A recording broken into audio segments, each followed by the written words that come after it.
Introduction: The choice to think. Being dangerously smart isn't about knowing everything, it's about noticing everything. While most people live on autopilot, reacting to emotions, following the herd, and making impulsive choices, a dangerously smart person operates differently. They see what others ignore and think before they act.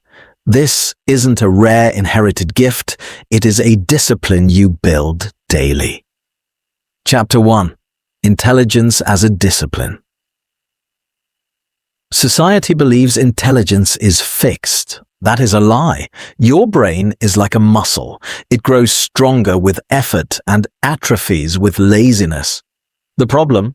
We live in a world of distraction. Notifications and stress turn the mind into a reactive, confused engine. The solution: you must train your mind to focus. Stop reacting blindly to problems. When chaos erupts, the untrained mind panics. The trained mind pauses, organizes its thoughts, and responds with precision. Chapter 2: The End of School. Many stop learning the day they leave the classroom. This is the death of potential. The world evolves daily. If your knowledge doesn't, you are falling behind. Active versus passive. Don't just consume information, interrogate it. Connect new ideas to what you already know. Treat every day as a masterclass in life. If you want a stronger life, you must feed your brain stronger fuel. Chapter 3: The Death of Lazy Thinking. Lazy thinking is the default setting of the human brain. It seeks the path of least resistance. It accepts the first opinion it hears and the simplest explanation it finds. The shift: stop settling for surface-level answers. When a problem arises, ask, what is the root cause? What am I missing? What is the second-order consequence of this decision? Deep thinking creates independence. Shallow thinking creates followers. Chapter 4: Modeling the Masters. Don't look at successful people and admire their results. Look at their process, the strategy. When you encounter a brilliant thinker, don't copy their style, copy their logic. How do they handle pressure? How do they handle a setback? How do they filter information? By studying the internal architecture of their decisions, you shorten your own path to wisdom. Chapter 5: Turning Mistakes into Data. Ordinary people fear mistakes. Dangerously smart people use them as fuel. The shift: when you fail, don't waste time on embarrassment or blame. That's ego, not growth. Treat every mistake as a diagnostic tool. Ask, what went wrong? Why did I make that choice? How do I adjust the system to ensure it doesn't happen again? A mistake is only a failure if you don't extract the lesson. Chapter 6: Daily Habits as Foundation. You cannot hustle your way to a sharp mind. You must habituate it. The routine. A strong mind is built in the quiet, mundane hours. It is built by waking up with purpose, choosing deep work over distraction, and reflecting on your day before you sleep. Consistent, small actions compound into massive, long-term advantages. Chapter 7: The Problem Solver's Toolkit. Problems are not obstacles, they are training exercises. When you face a crisis, use these tools to maintain clarity. 1. Define the problem. If you can't name it, you can't solve it. 2. Separate fact from assumption. Most stress comes from stories we tell ourselves, not the facts on the ground. 3. Break it down. Large problems are paralyzing, small tasks are solvable. 4. Write it down. Your brain is for processing, not storage. Externalize your thoughts. Chapter 8: The Information Diet. Your mind is shaped by what you feed it. If you feed it trash, sensationalist news, gossip, and endless outrage, your thinking will become trash. The boundary. Protect your attention. It is your most valuable asset. Filter your input ruthlessly. If information doesn't improve your life or deepen your understanding, it doesn't deserve your mental energy. Silence is often more productive than noise. Chapter 9. The Power of the Pause. The most powerful tool you possess is the space between stimulus and response. The practice. Never make a major decision in the heat of the moment. Emotion is a filter that distorts reality. When pressure peaks, the dangerously smart person slows down. That pause, whether for 10 seconds or 10 minutes, is where wisdom is found. It is where you regain control. Chapter 10. Respect is a byproduct. You cannot demand respect. You earn it. The outcome? When you commit to growing your mind daily, people notice. They notice the clarity in your speech, the logic in your decisions, and the calmness in your presence. You become a person others turn to in times of crisis. Conclusion. Becoming dangerously smart is not a destination. It is a commitment to the process.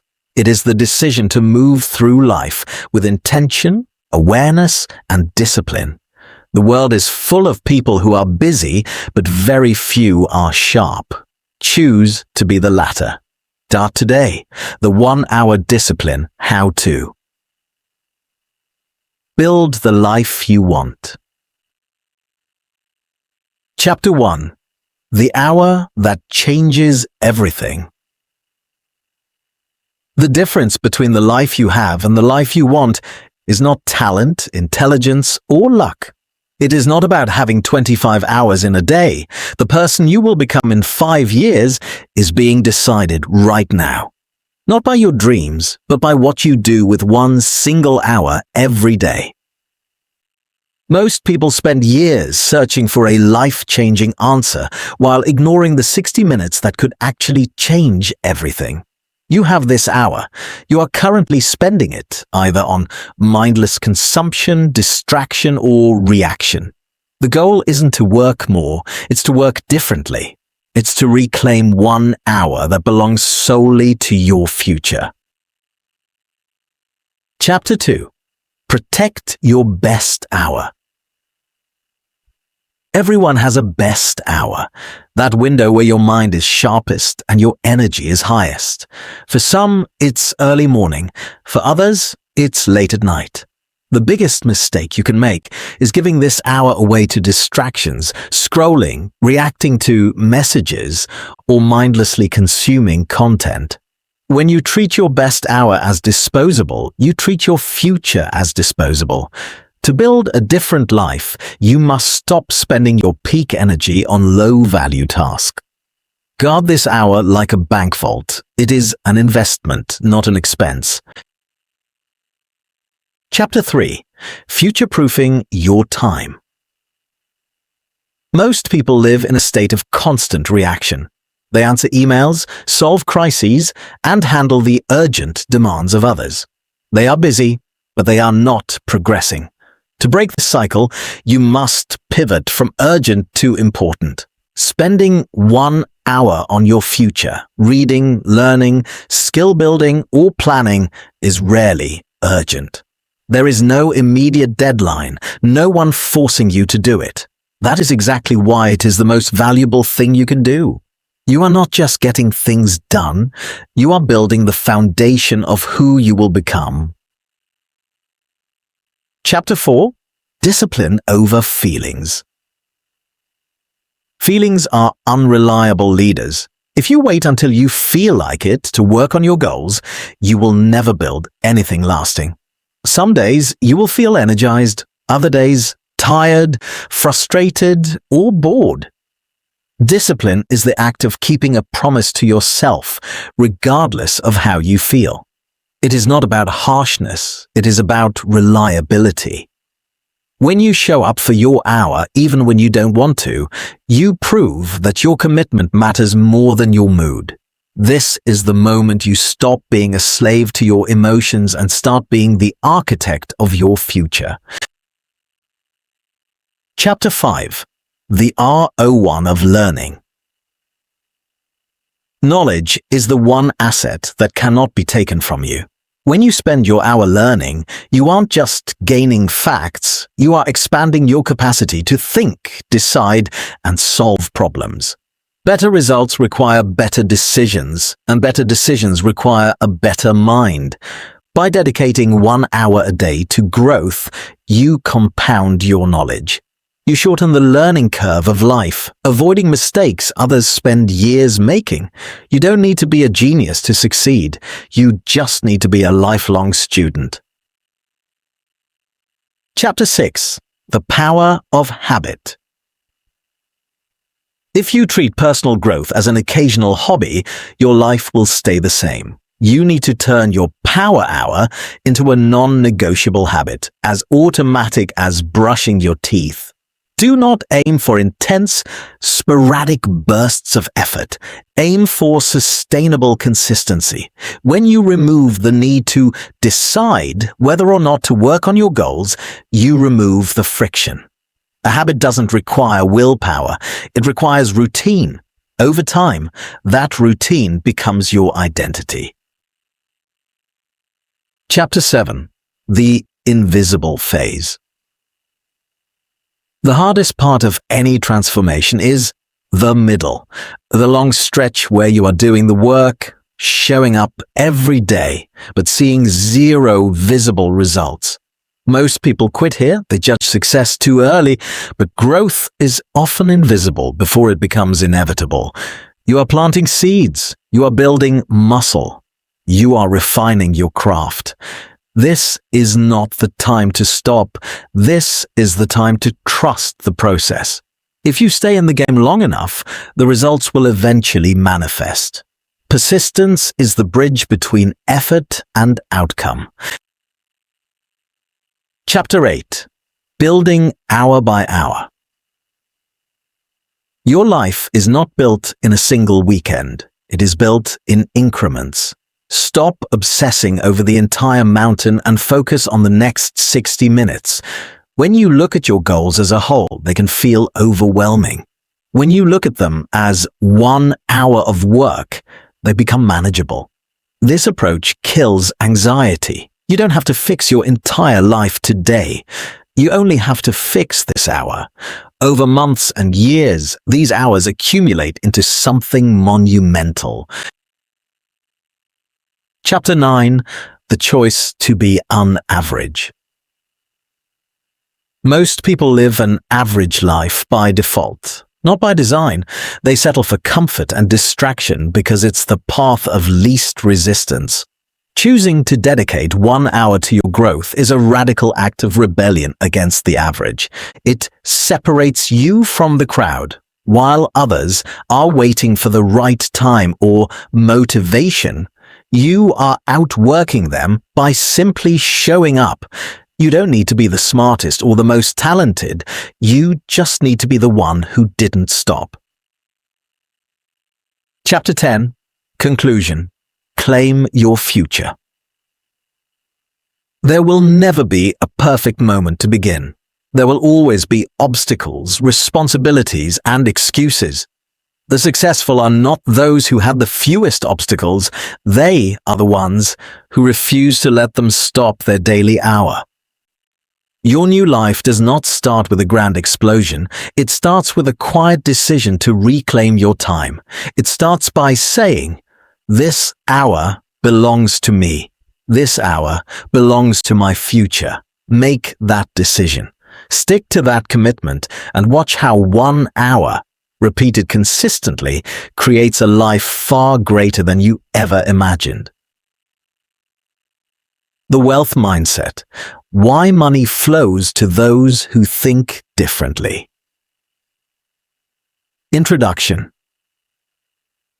Money does not go to the person who needs it most. It goes to the person who thinks differently. There are people with more talent than you who are broke, and people with fewer advantages who are wealthy. The difference isn't just hard work, it's the way you think. Your financial future isn't tied to your circumstances, it's tied to your mindset. Chapter 1. Own Your Future. The biggest barrier to wealth is the belief that life is happening to you. Many people stay broke because they blame their boss, the economy, or their upbringing. The moment you blame others, you surrender your power. Real financial growth begins the day you accept that your future is entirely your responsibility. Stop asking, "Why is my life difficult?" and start asking, "How can I improve my situation?" Chapter 2. Train your mind to see opportunity. Most people move through life on autopilot, focused only on their daily needs. Money flows to those who pay attention. Start asking, why do some businesses thrive while others fail? Why do people pay for certain services but not others? Opportunities aren't rare. They are everywhere. They are hidden in the frustrations and complaints of the people around you. Start looking for the problem and you will find the opportunity. Chapter 3. Price versus value. Most people look at the world through a lens of cost.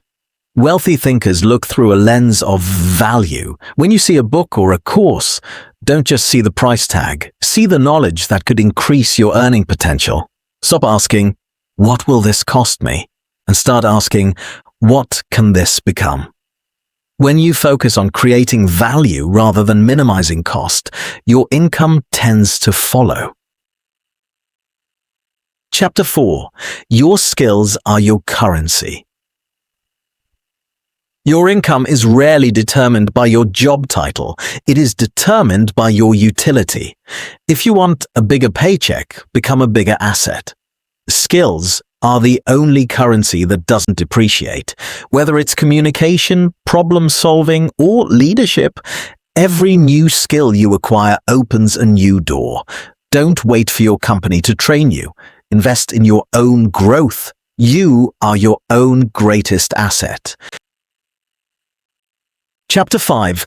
Stop chasing, start attracting. The harder you chase money, the faster it runs. Instead, focus on becoming the kind of person opportunities naturally find. When you are prepared, disciplined, and reliable, you don't have to hunt for deals. They come to you. Trust is the ultimate leverage. Build a reputation for delivering results, and you will never run out of work or income. Chapter 6. Think bigger to grow bigger.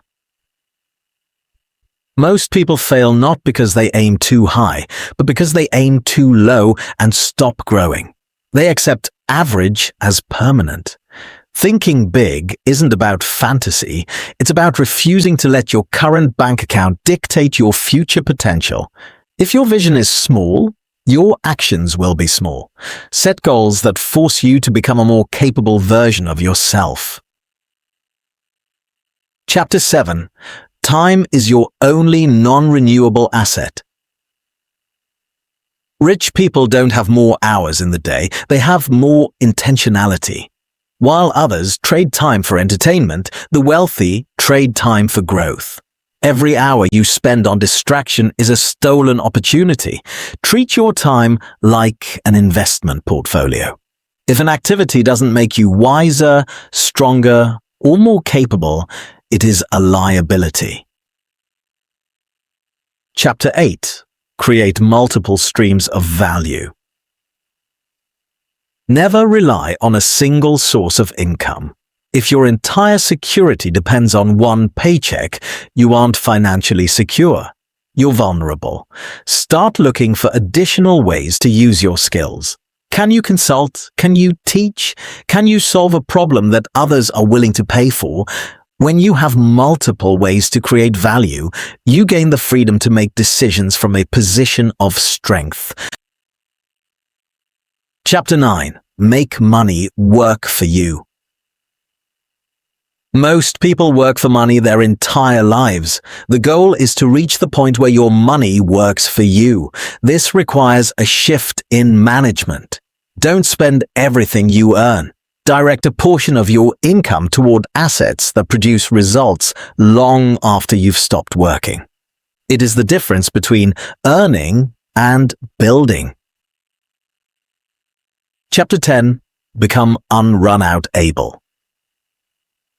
True wealth is not in your bank account. It is in your head. Markets crash, jobs disappear, and circumstances change. But if you have developed your mind, your skills, and your character, you're never truly broke. You are resourceful. When you focus on becoming someone who can solve any problem and create value anywhere, you stop living in fear of running out. The ultimate strategy is simple. Don't just work for money. Become the kind of person who creates value and the money will follow.